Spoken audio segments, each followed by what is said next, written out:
هي دي اللي تروح تخطبها وابوها يقعد يشرط عليك. هي دي اللي تستحق كنوز الدنيا باللي فيها. هي دي اللي تنفع ام عيالك وتصون غيابك. هي دي اللي تاكلها بملح وما تنكدش كل يوم. هي دي البت المحترمة اللي ما حبتش في التليفون.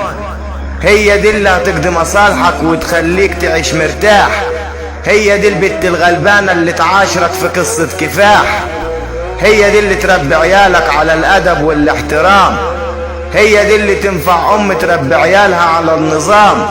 هي دي اللي تتباهى بيها وتقول عنها أحلى كلام. هي دي اللي تربي عيالك وتعلمهم أحسن علام. هي دي اللي تصون غيابك وما تخونكش في الحرام. هي دي اللي تلبس واسع وتداري جسمها من الشبان. هي دي اللي تعيش حياتها بكل أدب واحترام. هي دي اللي هتبقى أم وجنة ربنا تحت قدمها. هي دي اللي تسافر وتتغرب ويطلع عينك عشان خاطرها. هي دي اللي تشرب المر انت في الغربة عشان تبسطها. هي دي اللي تبني لها بيت.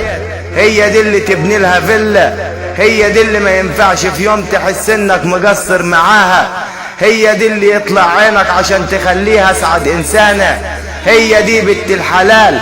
قبل ما تقعد تشرط لبنتك شوف البت بقيت شمال. صعب تلاقي في زماننا ده واحدة تخاف من الحرام وتعيش حياتها بالحلال.